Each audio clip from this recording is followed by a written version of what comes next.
लोका विलोक भ्रमण नागलोक की कथा। लोका विलोक भ्रमण नागलोक की कथा आप लोग मेरे द्वारा सुरपान कर रहे हैं गोरखनाथ आरवी चैनल के माध्यम से। तो आइए मेरे बंधुओं, देखिए इधर बाबा गोरखनाथ जी महाराज ने माता बाछड़ से बतलाया कि बेटी तुम निराश मत हो, तुम भी सुत ऐसा पाओगी जो वीर शास्त्री होएगा, वीरों में वीर कहलाएगा, और जो मानव इस संसार में तेरे सुत को मानेगा उसकी मनोकामना पूर्ण हो जाएगी। तू निराश मत हो बेटी। इतना कह करके गोरखनाथ जी बाबा ने अपने नेत्रों को बंद कर लिया, आंखों को बंद कर लिया। बाछड़ के संतान के लिए प्रबंध करने के लिए गोरखनाथ जी बाबा ने समाधि लगा लिया। गोरख बाबा ने समाधि लगा लिया।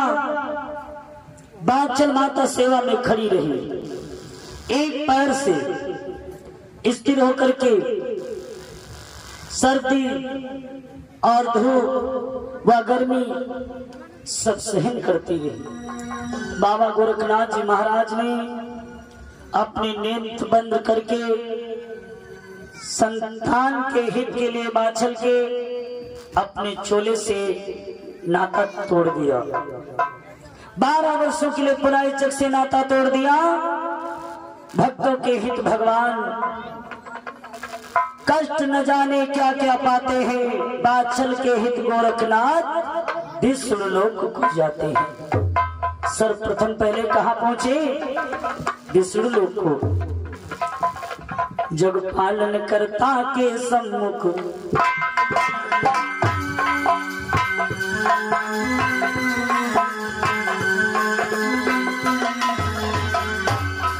जग पालन करता के सम्मुख जाके गोरख रघु नमन किया।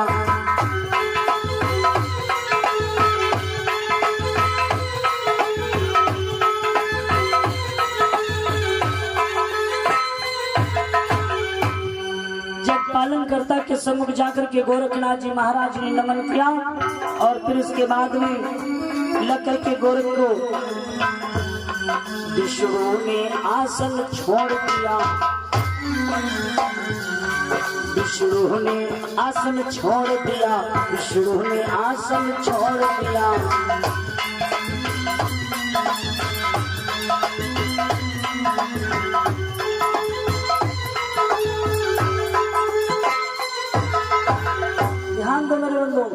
विष्णु भगवान ने अपने आसन को छोड़ दिया। गोरखनाथ को देखते देखते करुणा निधान बोले, कहो प्रभु कैसे कष्ट हुआ? गोरखनाथ जी महाराज ने लक्ष्मी के पति विष्णु भगवान से बोले कि हे विष्णु भगवान, बाछड़ का कष्ट बयान किया। बोले बाछड़ को हे प्रभु लेने वर अब दे आया।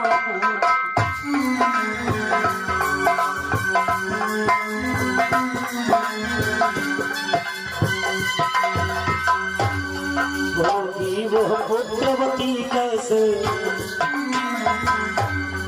होगी वो पुत्रवती कैसे, प्रभु ज्ञान बता दीजिए।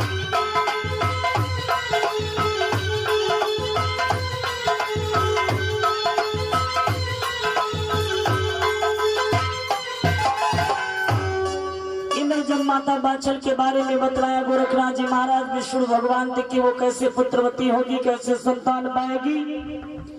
विष्णु भगवान कहने लगे, मेरे बचनों की लाज रहे नाथ, कृपा दृष्टि मुझ पर कीजिए। सुन बचन सिद्ध योगेश्वर के करुणा युक्त करुणा कर बोले। करुणायुक्त करुणा कर बोले, बाछड़ का जो शुद्ध होएगा मर्यादा पालक होएगा। लेकिन मैं तुम्हें युक्ति बताता हूँ। हे सिद्धेश्वर, तुम ब्रह्मा जी के पास जाओ, वो करते हैं सृष्टि रचना की, उनको सभी अपना हाल बताओ। विष्णु के वचन को सुन गोरखनाथ सिरधार ब्रह्मलोक पहुंचे तुरंत ब्रह्मा जी के द्वार। चतुरानन को नमस्कार।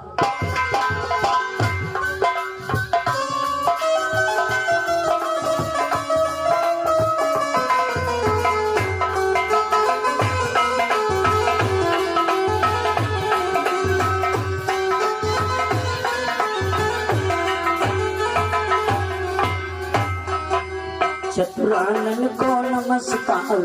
अभी अपनी कथा सुना डाली।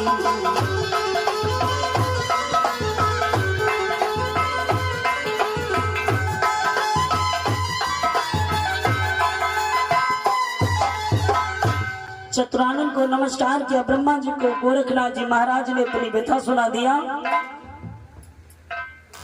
बाचल को वर दे आया हूँ, पत्र प्रसाद कैसे वो पाएगी। हे देव देख की लाज रहे, ऐसा उपाय तत्काल करो। योगी का बचन ना मिथिला हो, मुझको प्रभु ना निहाल करो। करके सिद्ध बलि भगवन हो, करके सिद्ध बलि भगवन क्यों ऐसे वचन सुनाते हो।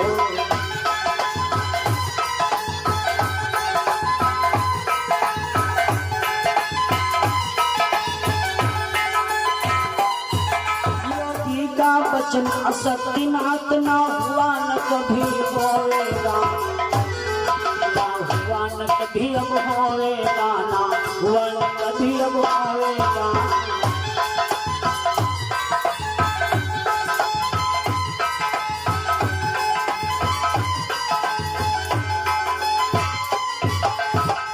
योगी का वचन कभी असत्य नहीं हुआ है और ना ही कभी असत्य होगा।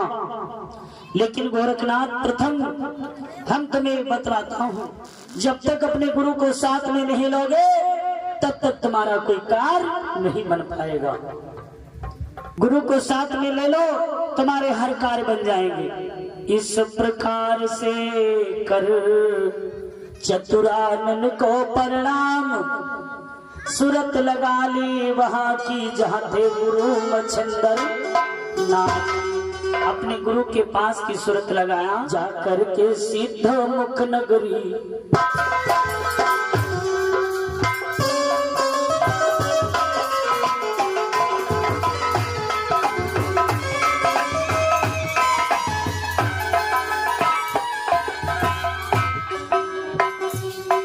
जाकर के सिद्ध मुख नगरी गुरु के द्वारे पहुंचे।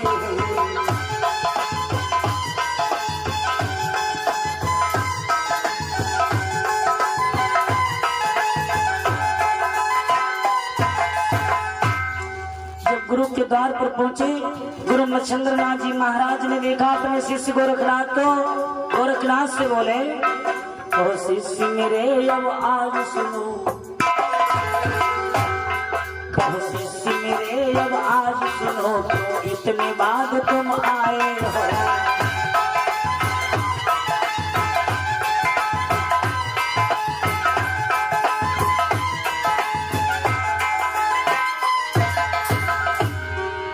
काम कौन अब आन पड़ा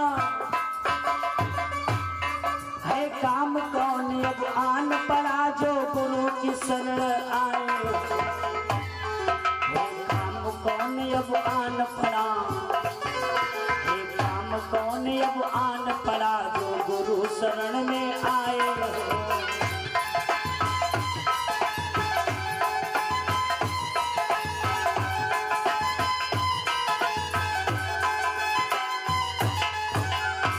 ऐसा कौन काम तुम्हारे पास आन पड़ा है? अगर जो अपने गुरु के पास में आ गए हो, शिष्य बोलो, इतने दिन के बाद में आप अपने गुरु के पास में आए हो। शिष्य गोरखनाथ ने कहा गुरु से एक बात, वचन दे आया हूँ बाछल को कैसे पावेगी सुतिया। हे गुरुदेव, प्रथम में विष्णु भगवान के पास में गया। विष्णु भगवान ने बतलाया कि ब्रह्मलोक को जाओ। मैं ब्रह्मा जी के पास में गया। ब्रह्मा जी ने बतलाया कि तुम अपने गुरु को संग में ले लो और फिर उसके बाद में होनी माता के पास में जाओ। होनी माता जो जैसा जो लिख देती है उसकी मैं रचना करता हूँ, ब्रह्मा जी ने बताया है। इतने में गुरु मच्छिंद्र नाथ जी महाराज कहने लगे, वाह मेरे शिष्य, आओ बैठो मम परम अंग, आओ बैठो मम परम अंग, प्रसन्न हुआ हमारा है।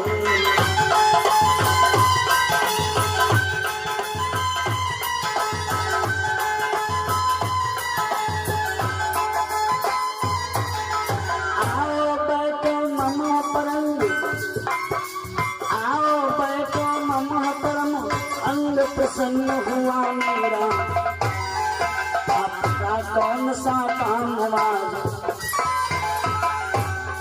अपना कौन सा काम आज जो गुरु से मिलने आए।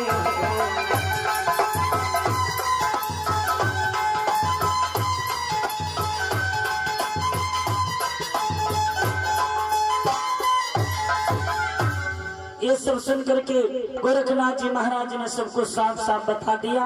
गुरु मच्छिंद्र नाथ जी महाराज ने अपने मत को ठनकाया और कहा, मेरे शिष्य, एक बात मेरे मन में आ गई है, पाचल सुत कैसे पावेगी, बाछल सुत कैसे पावेगी, बाछल सुत कैसे पावेगी।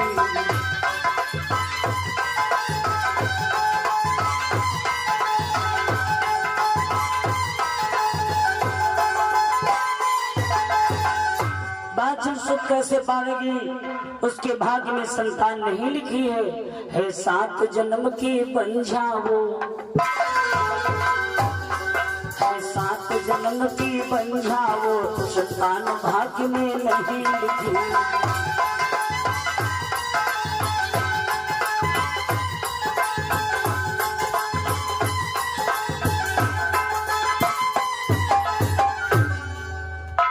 संतान भाग्य में नहीं लिखी है मेरे शिष्य गोरखनाथ, 7 जन्म की बंझा है। लेकिन चलो मेरे शिष्य गोरखनाथ, चल करके उस माता के, मैं चल के उस माता के ढिंग अब अपनी व्यथा सुनाऊंगा।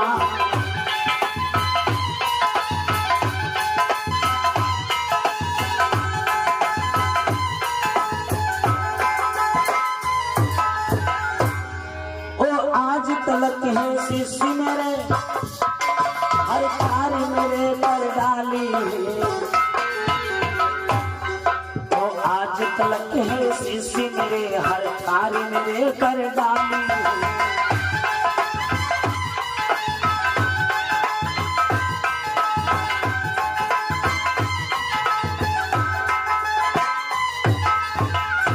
वैसे तो होनी मैया हर एक बात मेरी मानी है, चलो मेरे शिष्य में उस होनी माता के दर्शन तुम्हें कराऊंगा।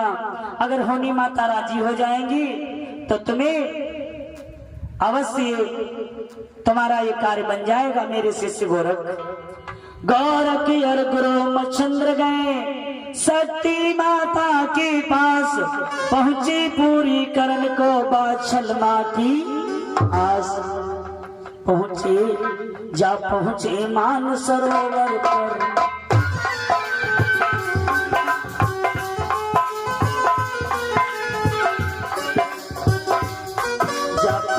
मान सरोवर पर,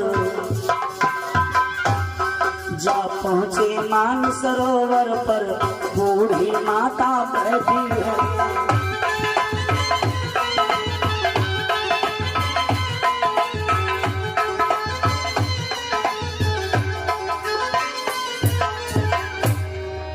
सन की तरह सफेद बाल, सन की तरह सफेद बाल, धुन में वो माता बैठी थी। हड्डी का सा कंकाल सुनो, हड्डी का सा कंकाल सुनो, हास खाले उनकी सिकुड़ी थी।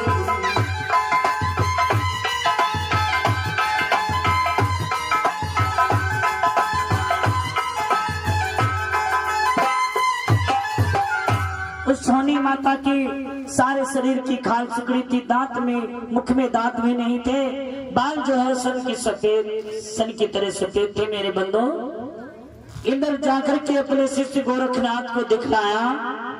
जो जीव आत्मा लाते थे यमदूत, वो मान सरोवर में स्नान करते थे।